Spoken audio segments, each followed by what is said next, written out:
Bom, pessoal, essa semana eu recebi alguns avisos do meu amigo da banca de jornal aí e eu passei a pegar aqueles lançamentos, né, pra gente se manter atualizado. Primeiro foi esse Guerra dos Reis, volume 2, né? A Panini tá lançando essa saga aí. Esse saiu com 136 páginas, custando R$ 22,90 e reúne as edições 3 e 4 de Guerra dos Reis, mais a Jornada dos Mistérios, Journey into Mystery, número 4, e The War of Helm Strike Force, Terra de Gigantes 1 e 3. Então aqui, 1 e 2, aqui na verdade a gente vai ter a saga chegando assim no ponto bem interessante, que talvez seja, não vou dizer o clímax, porque provavelmente ficou para a próxima edição, mas nós teremos alguns dos momentos mais interessantes dessa saga nesse número 2 de Guerra dos Reinos. As primeiras duas edições, né, diretamente as duas minisséries da série principal, as duas edições da série principal. Então, a busca por Thor e a batalha pela Ponte Negra. A gente sabe que é roteiro do Jason Aaron com a arte do Russell Dalteman.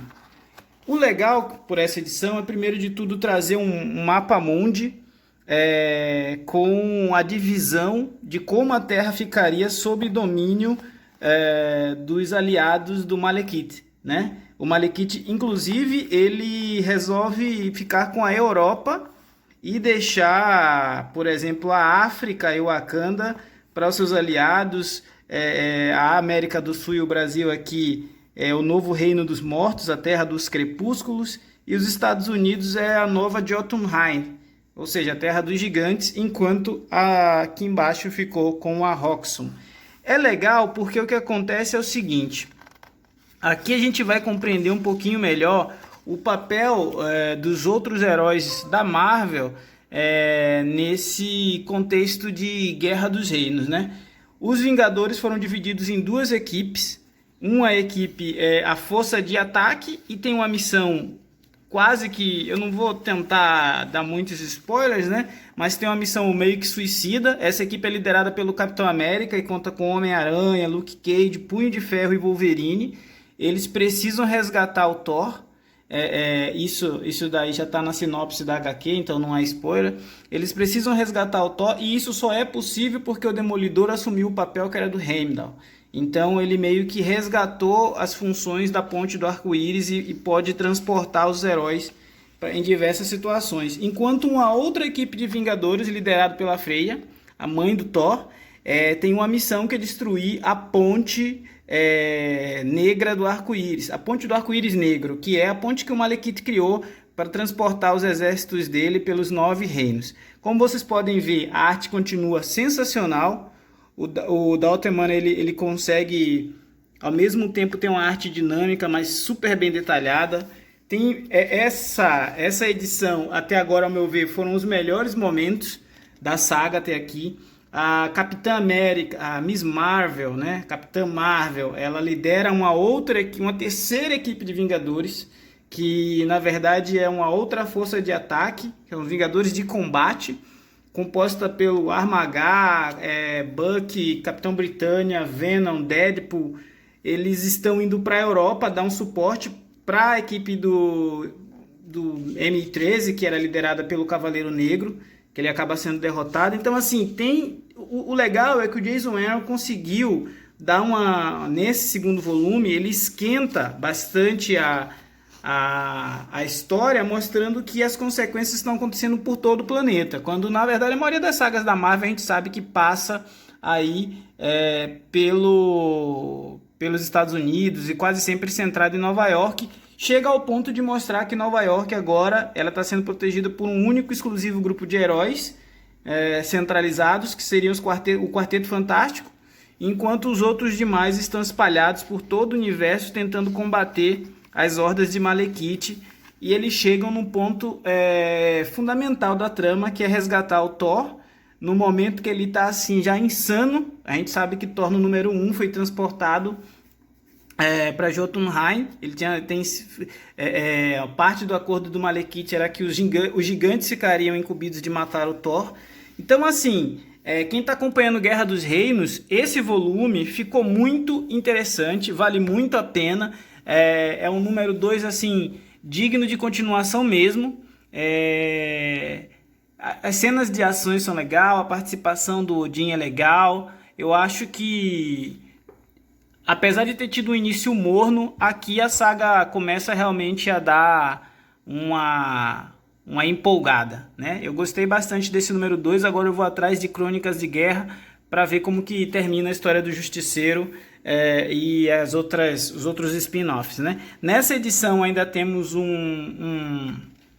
uma edição voltada exclusivamente para a equipe do Capitão América e a outra edição voltada para a equipe de Freya, Justiceiro e alguns outros personagens em suas missões particulares, mas meio que repete, só que do ponto de vista deles, as mesmas situações já mostradas nas duas primeiras edições que são da minissérie principal, tá? Então vale bem a pena. Capa cartão, 136 páginas, R$ 22,90, a Panini acabou de publicar. Um outro encadernado que eu acabei pegando para ler essa semana foi o encadernado dos Novos Mutantes, e eu confesso que assim, é um encadernado capa cartão, são 136 páginas também, e R$ 22,90 acaba acompanhando aí o mesmo formato do Guerra dos Reinos. Galera, é o seguinte, sobre essa história, se você está pensando em associação com a saga, ela não tem associação com a saga, apesar de que aqui na contracapa tem um gigante de gelo, dá a ideia muitas vezes que pode ter relação, mas não tem, é só uma das histórias, eles acabam enfrentando um gigante de gelo, mas é uma história para quem realmente gosta de Novos Mutantes. Eu particularmente gosto muito de X-Men, tá ali o wallpaper do meu notebook, gosto muito de X-Men, gosto muito dessa equipe dos Novos Mutantes, mas acho que a proposta aqui, ela não, já é uma história de 2018, então ela se desenvolve e termina onde começa esses arcos que estão saindo na Fabulosos X-Men. Então, pra vocês terem uma ideia, os Novos Mutantes aparecem nas Fabulosos X-Men contaminados pelo vírus da Falange, e é o que acontece já na última página desse HQ. Por que isso não é spoiler? Porque se fosse preocupação da Panini, que isso não chegasse atrasado para os leitores e não interferisse na experiência de leitura, eu teria lançado Novos Mutantes antes de Fabulosos X-Men. Fabulosos X-Men já está no número 4 e os Novos Mutantes foi anunciado para esse mês e acabou de chegar nas bancas. Totalmente dispensável. Achei uma minissérie assim ok, uma aventura sem pé nem cabeça, onde eles transitam aí por algumas situações que no final só serve para deixar esse gancho para Fabulosos X-Men. O autor é o mesmo de Fabulosos X-Men, o Matthew Rosenberg, com arte do Michael Gohan e Andrew Crowley.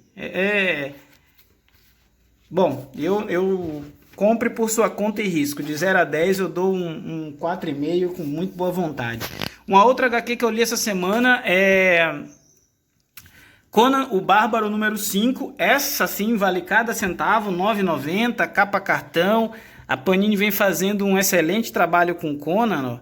A gente está aí seguindo o arco que é para ser a vida e morte do Conan.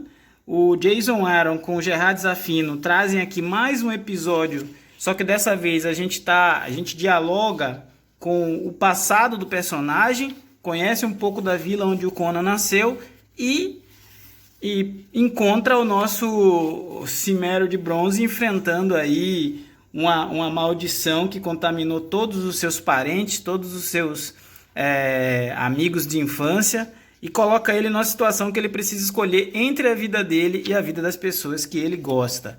É mais uma história de Conan que vem, ao meu ver, ressignificando a mitologia do personagem para as novas gerações. Gosto bastante, tenho acompanhado essa série. Confesso que ainda não li depois da segunda história de Conan, ele tem aqui um conto que está indo para a parte 8. É o conto da Luz Negra. A Luz Estelar Negra. Está na parte 9. E eu ainda não li. Vou dar uma lida. As outras partes vieram nas edições anteriores. Mas a história em si, aqui, de Conan o Bárbaro, continua muito interessante. O Conan está sob domínio de uma feiticeira. E muito do que a gente vê aqui é reflexo tanto do subconsciente dele quanto do momento do seu passado. Recomendo bastante a leitura, acho que a arte está muito bacana e a história vem sendo bem costurada aí para uma conclusão que promete. Então, Conan o Bárbaro número 5 é outra leitura da semana muito boa. Dando continuidade a essas leituras da semana, essa semana foi bem produtiva. Eu também li Lanterna Verde número 5. Grant Morrison continua fazendo a sua viagem épica pelo universo do Lanterna Verde. A notícia ruim é que essa edição, não ruim, né? Mas essa edição ela sai custando R$ 11,90. Elas são 64 páginas, a capa é cartão, papel especial. Mas eu acredito que assim, para a quantidade de páginas é realmente um valor meio caro. O que a gente tem nessa edição, Daniel? O que a gente tem nessa edição continua sendo a turnê psicodélica do Lanterna Verde por lugares nunca antes explorados do universo DC.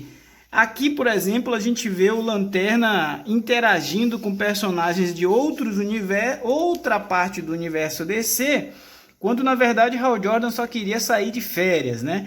Então as férias deles acabam sendo tumultuadas por um vilão de uma parte do universo DC Comics, que é considerada assim a periferia, né? Ele tinha ido lá para descansar, para ficar longe de problemas, mas acaba se envolvendo em mais uma situação cósmica aqui, sem precedentes. E eu não sou um especialista no universo DC, mas confesso que o Morrison às vezes leva a nossa capacidade de captar referências ao limite, né? E essa edição põe à prova tudo isso. Não pense que você vai ler uma vez e vai pegar a história como um todo. Cabe aí, de repente, se preparar até lendo o volume 4 antes de encarar essas 5 aqui. Mas a qualidade da história continua muito boa, a arte também continua sensacional. Eu vou continuar acompanhando pelo menos essa primeira temporada do Lanterna Verde. A gente sabe que acaba aí daqui a 1 ou 2 números. E depois a segunda temporada eu vou refletir. Mas eu tenho gostado bastante dessa história, mas confesso que fazer uma análise mais aprofundada exige aí de repente a releitura de tudo que veio publicado antes para a gente ver se perdeu algum momento da trama. Beleza? Para completar as leituras da DC, eu li esse especial Batman e Flash, O Preço da Justiça. É uma história do Joshua Williamson com Gillian Mark e o Rafael Sandoval. A arte é bem legal. Eu gosto bastante dessas histórias onde a Liga da Justiça se reúne para enfrentar determinados vilões.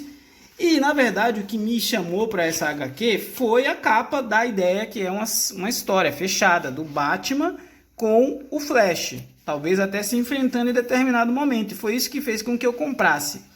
Mas a história em si é uma consequência direta da saga Heróis em Crise, onde personagens que estavam lá no santuário, né, vão buscar uma espécie de vingança pelo Batman não ter resolvido a tempo a situação lá do que aconteceu em Heróis em Crise. Então, aqui também é colocado em xeque a relação do Batman e a sua confiança com os outros heróis da Liga da Justiça. Confesso que, como eu não li Heróis em Crise, em determinados momentos eu precisei buscar referência e fazer pesquisa, mas é uma história interessante para quem acompanha o universo DC, entender e ficar mais por dentro das consequências do que veio depois dessa saga aí, Heróis em Crise, tá? Eu gostei, despertou a curiosidade para que eu lesse Heróis em Crise, acabei conversando com alguns amigos que reforçaram esse pedido para que eu lesse. Eu vou em breve fazer uma leitura desse material. E essa daqui eu gostei bastante. Gosto sempre de ver o Batman interagindo com outros personagens. Na DC é o meu personagem favorito. E é uma história que diverte e você vai captar muito melhor se você tiver lido a minissérie na qual ela é pautada. Para fechar assim, essas leituras da semana, teve esse parrudão aqui, esse encadernado bem grande. É um encadernado Marvel Max Poder Supremo. Por que esse encadernado merece um destaque e merece que você faça um investimento? Primeiro porque eu peguei porque estava na oferta da Amazon aí da Semana do Consumidor. É um encadernado do Straczynski com arte do Gary Frank. Se você não sabe, é a versão da Marvel para a Liga da Justiça. Sim, senhores. Aqui a gente tem uma história de origem do que seria o Super-Homem, do que seria a Mulher Maravilha, o Batman, o Flash, dentro do universo Marvel. Então, uma série de referências, né? Desde um jovem bebê que cai do céu e é criado por uma família caipira, só que dessa pegada aqui, na verdade, eles foram criados por agentes esse super-herói foi criado por agentes do governo, que depois ele viria a se transformar no Império. Quem que é o Império? É a versão do Superman da Marvel, e depois a gente tem outros tantos personagens para fazer referência. Eu achei uma leitura riquíssima, sensacional, tem cara de filme, tem jeito de filme. Quem gostou aí muito da série The Boys, que saiu na Amazon Prime, vai gostar dessa série aqui também, desse encadernado, porque, por exemplo, tem uma releitura do personagem que poderia ser o Batman, que é o Falcão Noturno. O Falcão Noturno, ele mistura um pouquinho da questão racial americana com a questão da origem do super-herói do Batman. A gente tem aqui uma pegada paramilitar, porque o governo ele começa a deter um pouco da tecnologia alienígena na qual o Império veio para criar novos heróis e colocá-los sob sua jurisdição. É realmente um encadernado bastante interessante. A gente tem aqui a versão da Mulher Maravilha, que ela é um tanto mais ousada do que a gente está acostumado. Então, são releituras de heróis consagrados sob um ponto de vista mais atual, mais ousado, com uma arte sensacional, inspiradíssima do Gary Frank. E a nota ruim é que a história ela fica meio que sem final, mas vale muito a pena você pegar esse encadernado. É um capa dura, né? Ele tem cerca aí, vamos ver aqui, deixa eu virar, são cerca de 444 páginas e reúne as edições 1 a 18 da revista Supreme Power. Galera, essas foram as minhas leituras da semana. Hoje é sexta-feira, 20 de março, sobrevivendo mais um dia aí na quarentena por conta do coronavírus. E em breve aí eu vou estar trazendo outras leituras, porque a pilha de leitura aqui atrasada estava grande e eu tô colocando em dia com essa oportunidade de ficar em casa fazendo home office e pegando os horários vagos aí para atualizar as leituras. Comenta aí se você gostou de algum HQ dessa, se você vai comprar, se você tem lido. Eu sei que o vídeo ficou longo, mas eu conto com vocês. Deixa seu joinha, valeu!